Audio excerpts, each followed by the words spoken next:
I didn't attend a bridal shower, and 2 days later, I was unemployed.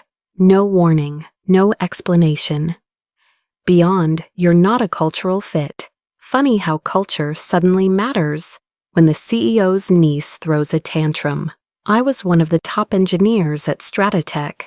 Clients knew my name. My code saved a failing product line. But none of that mattered when Madison Kent decided I disrespected her party. I thought that was the end of my career. I had no idea it was the beginning of my power. What they buried wasn't my reputation. It was a landmine. And today, I detonate it. It was a Tuesday morning when I first met Madison Kent in the Stratotech break room. She was arranging gluten-free pastries on a tray, like she owned the place. "I just wanted to bring a little joy to everyone," she chirped, loud enough for the department head to hear. I offered a polite nod and reached for coffee. She didn't even glance my way. Madison was new, but her reputation preceded her. CEO David Kent had introduced her during an all-hands meeting as our next generation. No title, no department, just a vague promise that she'd be exploring opportunities across divisions. 2 weeks later, she was named acting head of marketing. I'd been at Stratotech for nearly 10 years, started as a junior developer, climbed up through launch failures and 2 a.m. bug fixes. David once called me the glue of the tech team. During layoffs, he made sure I stayed. "You're not just a worker, Avery," he told me. "You're an investment." I believed him. Things changed subtly when Madison arrived. Meetings started without me. Threads I was once tagged in disappeared. Tasks I led were realigned under newer, less experienced staff. The first time I noticed it, I chalked it up to coincidence. The third time, I called it a pattern. Madison smiled often. "To your face." Then she'd forward your memo with, "To the exec group." I knew because one of the designers accidentally showed me her screen during a presentation. My memo, my words, her mockery. The invitation came on a Wednesday, Madison's bridal shower brunch. Slotted for next Friday, 11 a.m. to 2 p.m. in the rooftop lounge. "Mandatory fun," the subject line teased. A digital RSVP link blinked at the bottom. My heart sank. That same Friday, I was scheduled to present a live product demo to Kivo Tech, our biggest client. Rescheduling wasn't an option. Their CTO was flying in from Toronto just for that hour. I replied politely, declining. Regretfully unable to attend due to client commitments. Sent archived. That afternoon, Madison passed by my desk. She wore that saccharine expression I'd come to recognize. "Oh, Avery," she said, her voice dipped in mock innocence. "I heard you can't make it. That's okay. I mean, we're not like close friends or anything, right?" I forced a laugh. "Right. Good luck with the shower." She winked, turned, and left. For a moment, I thought it was over. The next morning, my calendar pinged. Client demo canceled. My breath caught. I opened the invite, confused. Under reason, it read, "Presenter no longer with company." I stared, blinked, refreshed. The message didn't change. I checked Slack. My access was restricted. I tried my badge, denied. 10 minutes later, HR called. "Avery, could you come down to the second floor?" The room was sterile and overlit. A woman I barely knew read from a document. "After review, it's been determined that your approach does not align with Stratotech's evolving culture." Excuse me? There's been concern about team integration and participation in community engagement. Because I missed a bridal shower? We're not at liberty to discuss specifics. I was leading a critical client demo. Your decision reflected a lack of collaborative spirit. I left with a small box of belongings and a confused intern staring after me. The CEO, my former mentor, didn't call, didn't write, didn't answer. My badge didn't work, but my memory did. As I cleared out my last drawer, a post-it note fluttered down. Written in shaky pen, "You're not the first. No name. Just those 4 words. I turned, but the intern had vanished. I folded the note and tucked it into my wallet. A month passed. I applied for roles, gave half-hearted interviews. Everyone asked the same question: "Why'd you leave Stratotech?" I told them it was mutual. They nodded, smiled, moved on. Then one morning, over coffee, I opened LinkedIn. A notification popped up. New position, former intern at Stratotech, freelance social media consultant. I clicked the profile. It was him, the intern who left the note. He was gone too. I spent the next few weeks in a strange kind of mourning, not just for my job, but for the version of me who believed that hard work could protect you. I buried her quietly and started digging into everything Stratotech didn't want me to see. It started with a spreadsheet. A friend in IT, one who still answered my texts, pulled together a list of former employees from the last 2 years. I narrowed it down, only those who left suddenly, with no public reason. 43 names. I recognized 14. I messaged them one by one. Some ignored me. Some responded with vague, uncomfortable replies. But 6 agreed to talk. Each conversation followed a similar rhythm: confusion, anger, shame, then recognition. "I thought it was just me," said Priya, a former senior data analyst. One day I was praised in the morning stand-up. That afternoon I was locked out of Slack. "I pushed back on Madison's budget reallocation," said Lena, who once led the automation initiative. "She said I was too masculine in meetings." "HR told me I lacked emotional alignment with team culture," said Cassie, blinking hard. I cried for days, trying to figure out what that even meant. They were all women, all from tech or data science, all competent, all gone. I remembered something Madison had said once in the break room. Tech women are either too cold or too emotional. Where's the balance? The marketing girls had laughed. Apparently the balance meant agreeable, invisible, and under her thumb. I dug further. One of the former employees sent me screenshots of an old team presentation folder.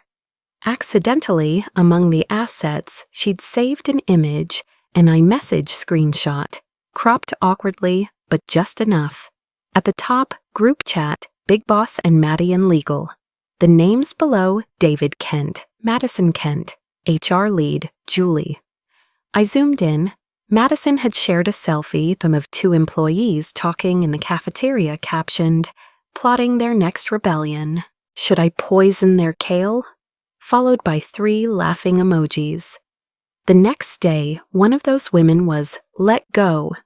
I stared at the photo and until my eyes burned. This wasn't incompetence, it was theater, power games disguised as HR policy. I began to feel something I hadn't felt since the day I was fired: control. I listed everything I knew, everything I suspected, and what I still needed: evidence, patterns, strategy. I wasn't aiming to get my job back. I was aiming to burn the stage they performed on. That night, I reached out to a contact from college, Erin Kim, now an investigative journalist.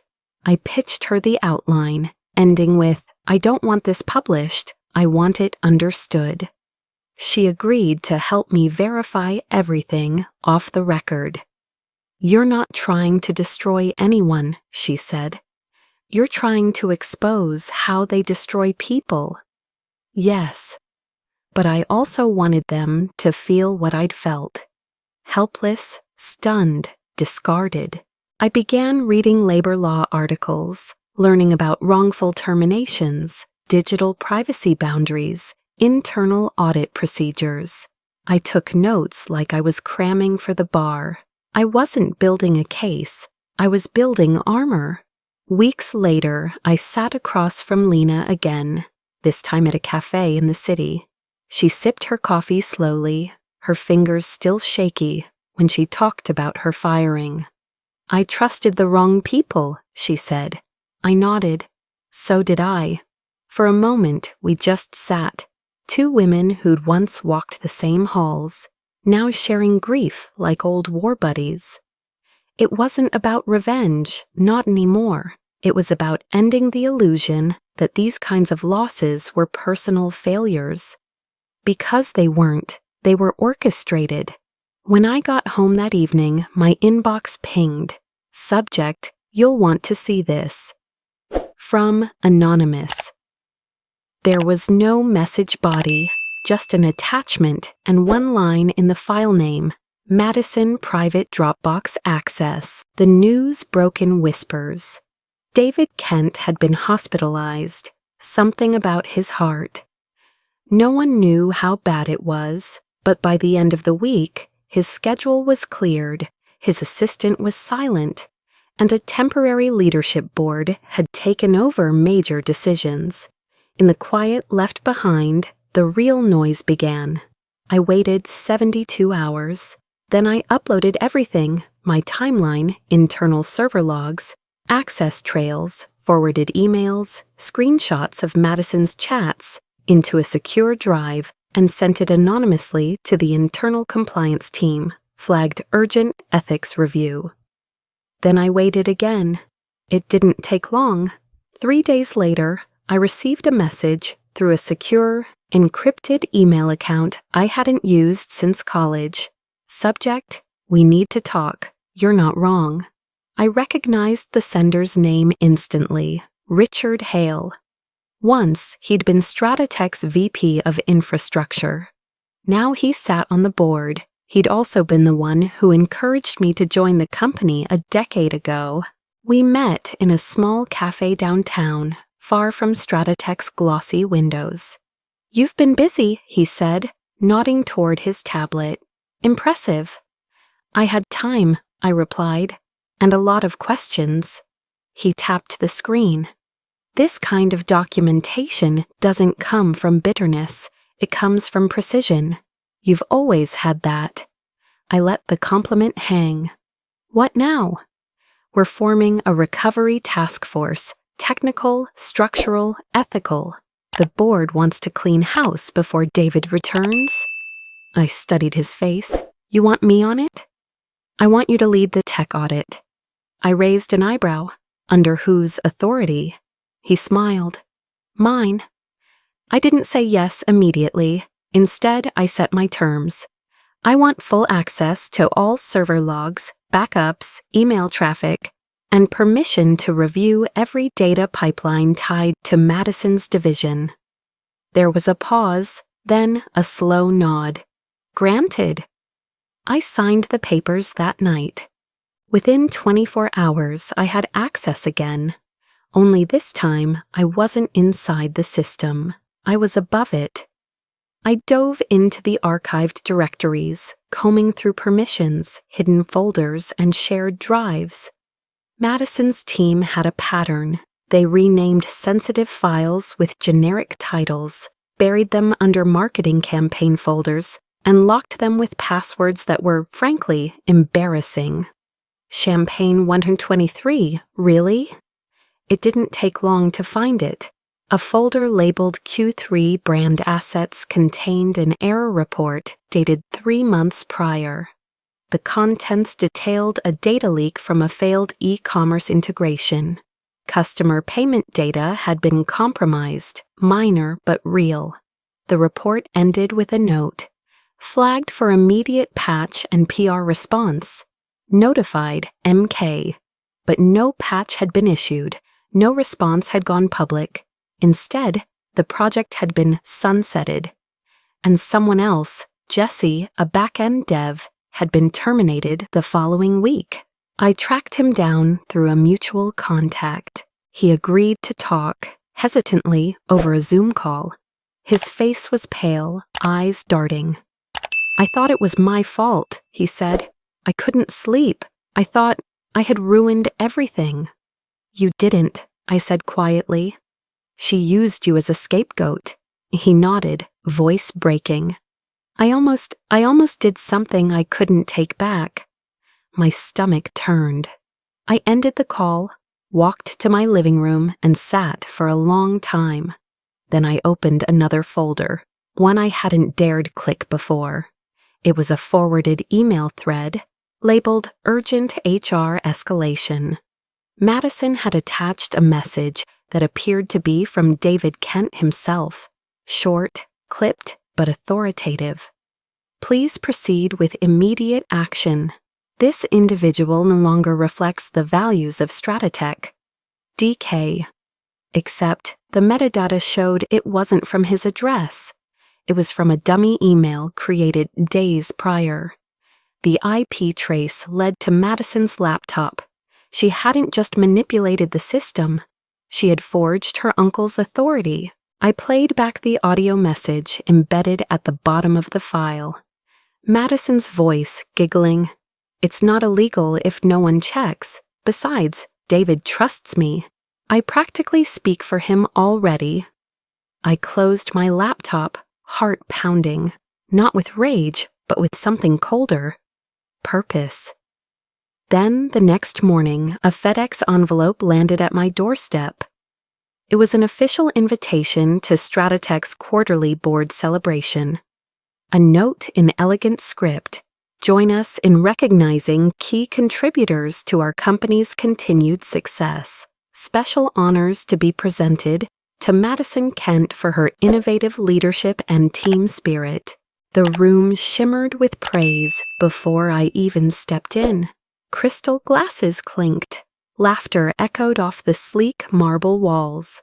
Stratotech's board celebration was as polished as ever. Perfect lighting, curated soundtracks, hand-rolled appetizers. Everyone wore tailored grins. And in the center of it all, Madison Kent, radiant in cream silk, holding court like a duchess. Her voice carried as she chatted with an investor, hands gesturing with false humility. I walked in with my hair pinned back, a simple black blazer, and a flash drive in my pocket that pulsed like a second heartbeat.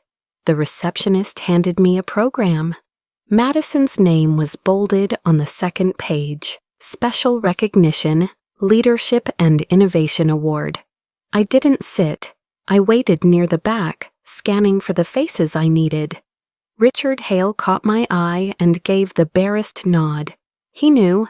When the formalities began, the chairman gave the usual speech: growth, resilience, synergy. Then came the moment everyone had rehearsed for. "We'd now like to recognize Madison Kent," the chairman announced, "for her bold contributions to Stratotech's brand presence and team cohesion." Applause erupted. Madison stepped forward, blinking theatrically. "Wow," she said, "I'm honestly speechless." "You won't be for long," I thought. As she returned to her seat, I raised my hand. "I'd like to request 10 minutes to speak." The room quieted. Some turned, confused. A few recognized me and whispered. Richard spoke gently. "Go ahead, Ms. Monroe." I walked to the podium and placed a folder beside the mic. "I want to tell you a story," I began, "about a party I didn't attend." A few chuckled. 6 months ago, I declined an invitation to a bridal shower. 2 days later, I was fired. Officially for being culturally incompatible. Unofficially, because I didn't flatter the right person. I paused, let them sit with the discomfort. Since then, I've spent every day investigating patterns of termination, manipulation, and deception within this company. And today, I'd like to show you what I found. I opened the folder. Page by page, I passed out copies, emails, server logs, screenshots. One board member frowned. Another tilted her head. "This," I said, pointing to the screen now projecting behind me, "is a fabricated email and from a dummy account using the CEO's signature, used to push a firing. This," I clicked again, "is a hidden folder where error reports were buried to protect someone's PR image. And this," another click, "is a chat log where 2 employees were mocked hours before one of them was terminated." The room was utterly still. I took a breath and hit play on the audio file. Madison's voice spilled out, "If I were CEO, I'd fire all those fake grinders like Avery. Boring, loyal, replaceable, dead weight with code." Silence. Then a rustle as Madison stood, color draining from her face. "EO, that was taken out of context," she began. Richard stood slowly, pulled a pen from his jacket, and clicked it against his palm. "Madison," he said, voice neutral, "I think you should step outside and call your lawyer." No one clapped, no one spoke. She turned and walked out, heels echoing like gunshots across tile. I left the room without waiting for applause. Later that evening, my phone buzzed. A message from David Kent, short and restrained. "I've seen the report. I'm sorry.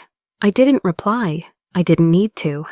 Weeks passed. Madison was formally suspended pending investigation. HR issued a vague statement about restructuring. My access badge was reinstated, but I didn't return to my old cubicle. Instead, I was offered a new title, Vice President of Tech Innovation. Clean slate, clean team. I accepted, but not because I wanted revenge. I wanted infrastructure.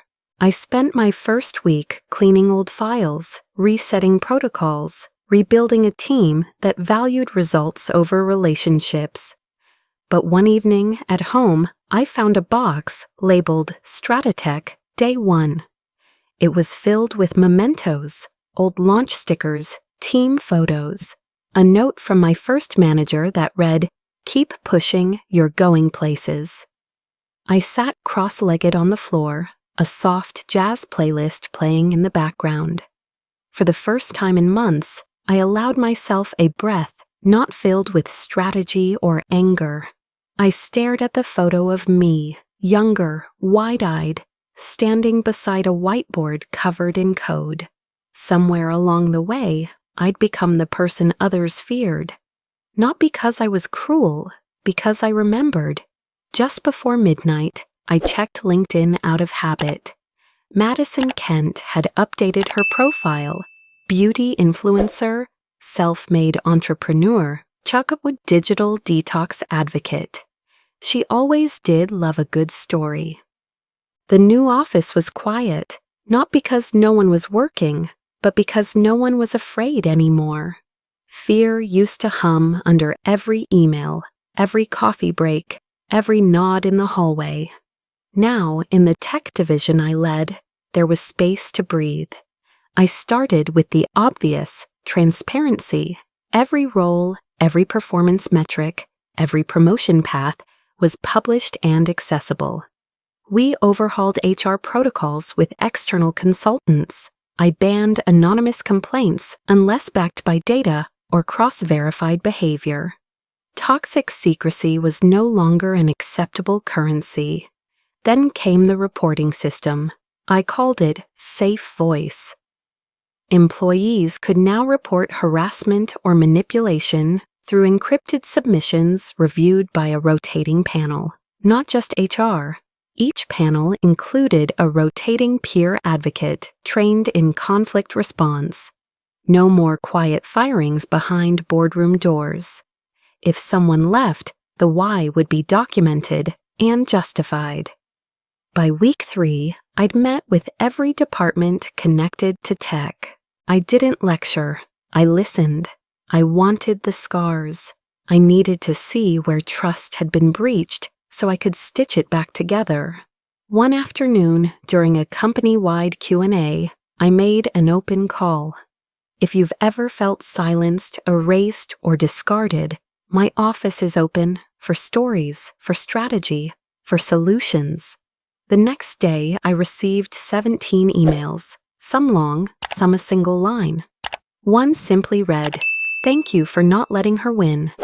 And then there was one that stopped me cold. Subject, confession, and gratitude. The body read, "I'm the one who deleted the error report from the server logs. Madison ordered it. I was terrified. I needed the job. I hated myself for it. But I kept a copy, hidden, just in case. I'm sending it to you now. Thank you for surviving long enough to fight for the rest of us."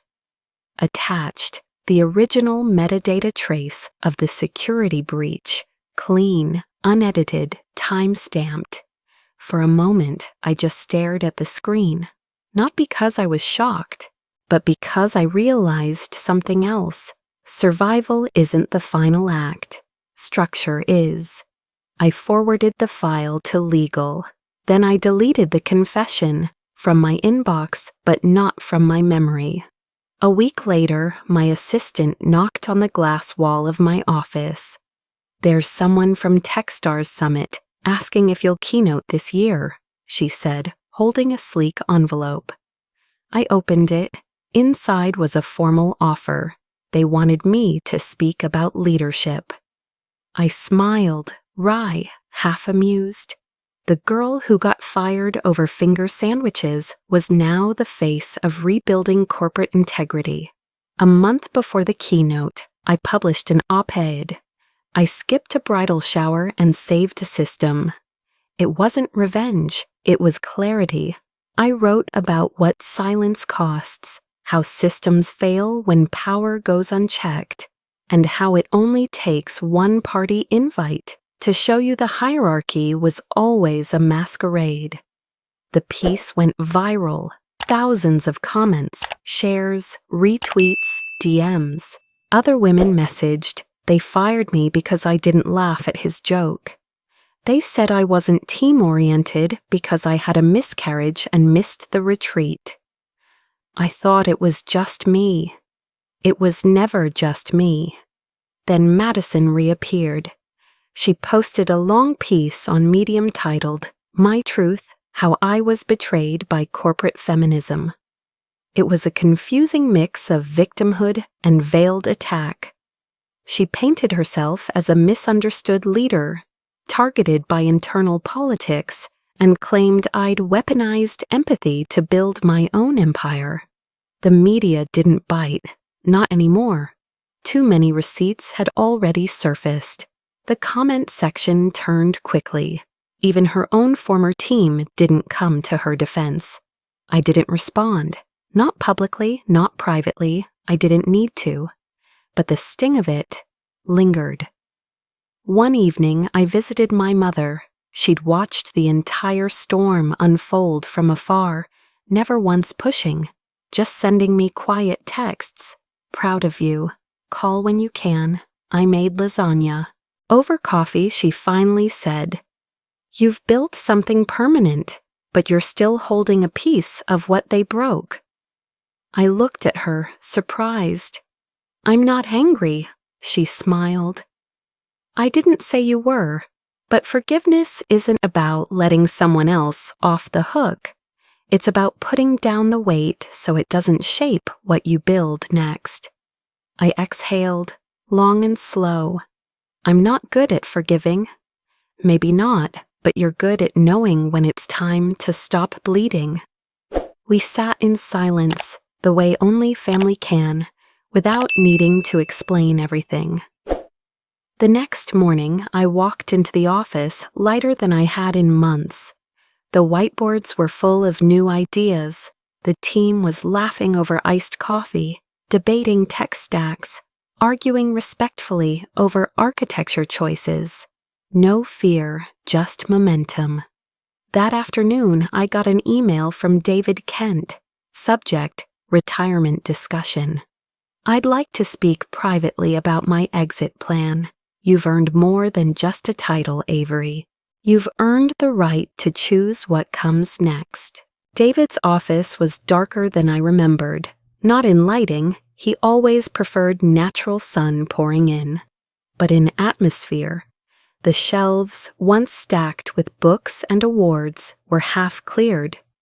The man who used to tower in every room now looked smaller, his frame softened by time and the weight of choices deferred. He gestured to the chair across from him, eyes quiet. "I'm stepping down." I nodded once. I'd expected it, though hearing it aloud brought finality. "I recommended you to the board," he continued. "You're on a short list of 3. They'll vote next week." "I'm not running a campaign," I said. "I know." He leaned back, folding his hands. "You never needed to." The days leading up to the vote were uneventful by design. I kept my head down, buried in transition planning, finishing what I started. Audits, team realignments, mentorship expansions. I didn't host networking lunches. I didn't charm board members. I didn't even write a vision memo. I worked. When the board gathered, I wasn't in the room. I didn't want to be. Richard texted me the result. 5-2, it's yours if you want it. I sat with the message for a long time. I walked up to the rooftop garden, a place I used to escape when I was an engineer, eating leftovers on a bench, while the executive team passed by, never noticing. Now I was above them. Not because I chased it, but because I earned it. The next day, David and I met again. He handed me a sealed envelope and said, "My formal resignation. I want it to come from me, not a PR team." Then he hesitated. "There's something else." I waited. "I knew," he said slowly. "Not everything, but enough. About Madison, the firings, the rot." His voice caught. I didn't act. I told myself it was complicated, that family makes things messy, that she'd grow out of it. She didn't. "I was wrong," he said. I looked at him, not with rage, but with clarity. Family isn't supposed to be an excuse for injustice. If anything, it should be the first reason to stop it. He nodded. "You're right, and that's why you should be the one to lead." When the official announcement came, there was no fanfare, just a press release, a headshot, and a new line on my signature. Avery Monroe, Interim CEO, Stratotech Technologies. I didn't feel powerful, I felt responsible. I started with policy. We launched a scholarship for women in tech who'd been laid off due to cultural misalignment. We partnered with watchdog groups to create a transparency index for corporate HR behavior. I funded an internal whistleblower platform that allowed anonymous escalation without fear. I asked to review every single exit interview from the past 3 years. Some of them broke me. A woman had lost her job because she took leave to care for a dying parent. Another had been labeled too aggressive for proposing automation scripts. One had been let go after not attending a team bonding wine night because she was sober. These weren't just oversights, they were cracks in the system, and I was done pretending it wasn't deliberate. Late one night, after a long board call, I sat alone in the server room, the original space where I used to test builds in silence. I pulled up the company login screen, the same one that had once denied me access, no explanation, no warning, just a flickering cursor blinking in judgment. I typed in my new credentials, CEO01. The system welcomed me with a soft chime. For a moment, I just watched the screen. No rush, no next task. No performance to give. I was here. In this quiet, I thought about everything that had led to this. A missed bridal shower, a fabricated email, a lie that snowballed into a revolution, all because someone underestimated what it meant to be the quiet one in tech. I opened a document titled Future Initiatives, typed 3 lines. 1. End legacy bias. 2. Build mentorship without gatekeeping. 3. Never let fear outlive accountability. Then I leaned back, folded my hands behind my head, and smiled. Only regret, I whispered to the empty room, is I no longer have a reason to skip bridal showers.